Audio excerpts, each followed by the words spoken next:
if you draw a lot hard lines in the sand, and eventually you realize that they're either unrealistic or people can't maintain them, you've set yourself up for failure. The point is, and I'll pick up the pace, the point is every graduate here today has the training and the talent to succeed. But do you have the guts to fail? Here's my second point about failure. If you don't fail, you're not even trying. Ladies and gentlemen, we are all human beings, and we do have to learn how to crawl before we can walk. So it's like, no matter what, we will not. Gotcha. Blah, blah, blah, blah. Yeah, there's the line. No matter what, we will win every single road march that we do as a fire team in this while we're here on this training thing. Okay. Well, guess what? That's hard. There's some other fire teams that are also want to win. And so you've drawn a hard line to say that's not really a good example. A good example is like, no matter what, we're going to muster every morning at 4:30 in the morning. No matter what. And, then the guys are out on patrol until 2:38 in the morning.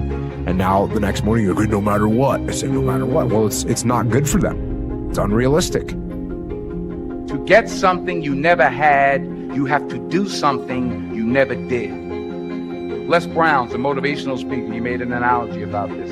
He says, imagine you're on your deathbed, and standing around your deathbed are the ghosts representing your unfulfilled potential. The ghost of the ideas you never acted on. The ghost of the talents you didn't use. And they're standing around your bed, angry, disappointed, and upset. They say, we came to you because you could have brought us to life, they say. And now we have to go to the grave together.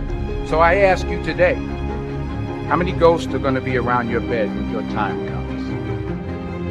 So you drew a hard line in the sand, and now you got to back it down. So, and all you have to do is soften the statement a little bit. Hey guys, to the best of our ability, if we can, we're going to get here every morning at 4:30 for muster. There's a little room to play there, right? And that's fine.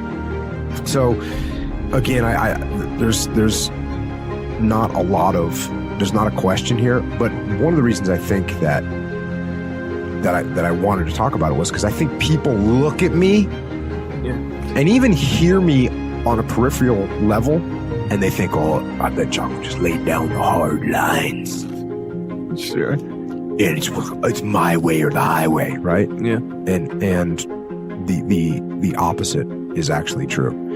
And the reason that I came to that conclusion was because I worked for leaders like that, and I hated working for leaders like that. So I tried to never be a leader like that. So you got to get out there. You got to give it everything you got, whether it's your time, your talent, your prayers, or your treasures.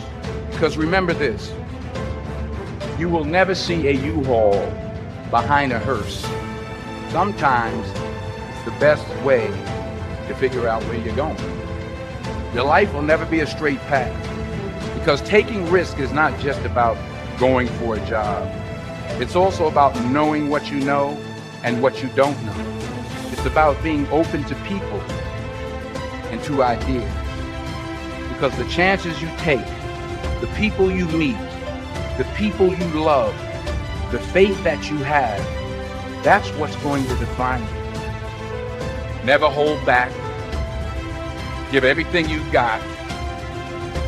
And when you fall throughout life, and maybe even tonight after a few many glasses of champagne, remember this: fall forward. I can't. This is an expression that is vilified in our minds beginning at a young age. Every time a young child announces this decision, they are corrected. The first adult that hears it asks them whether or not they have even tried. Generally, this confrontation will result in the child giving their task another attempt until their attention span moves on to something else. The adult will see this and chuckle to themselves with knowledge that this is just a child who is yet to learn the art and virtue of perseverance. By the time this child comes of age, however, they will have been told by adults more times than they could count that there is no such thing as can't. It is interesting then to think about how many adults seem to proclaim this expression in their lives. Is it because, like many things that adults tell children, they are simply telling the child a general rule that the child must follow, but can be broken once one is grown? Right? It changed my whole mindset. And my mindset can never go back to the way that it once was, because I have been exposed to something different, to something new. So I think belief and exposure are two of the most powerful things that can happen to a person. The reason that I think belief is important is because, like, when you're young or when you do something and you're a novice, right, and you start out doing it and you might think you can do something with it, or you might not. You might do it and it's being driven by your passion.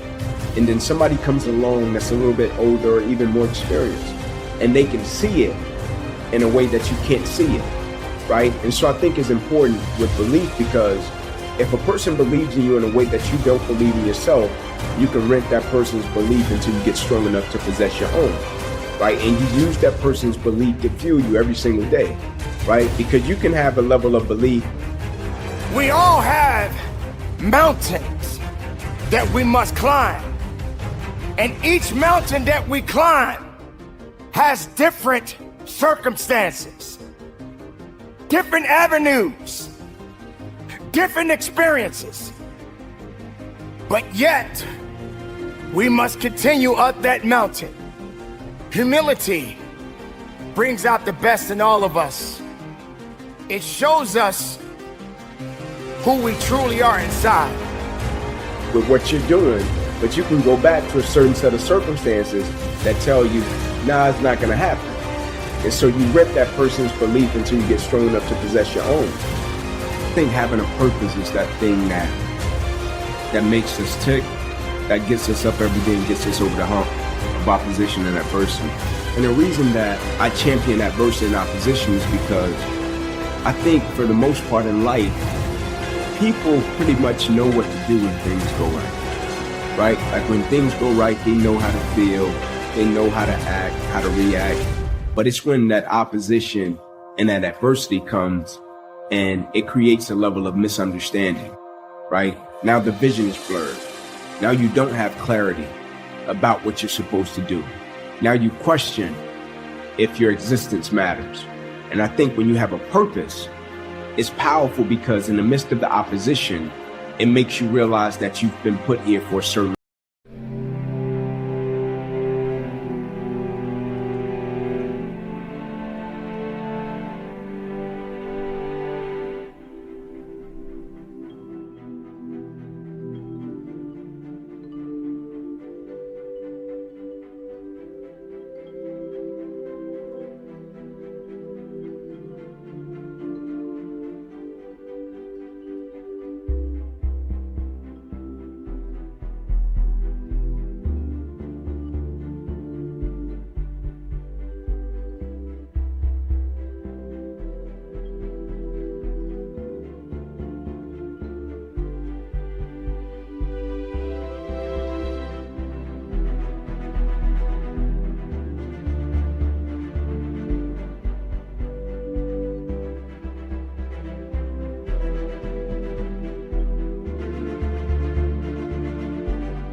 reason.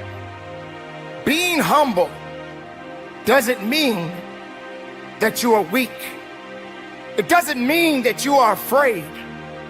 It doesn't mean that you will not grow.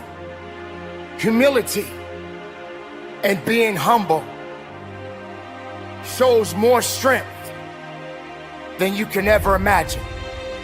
We must understand that we must humble ourselves before we can elevate ourselves. What good is a teacher if he or she is not willing to learn? Do we really have all the answers? Do we really have the mindset and what it takes to lead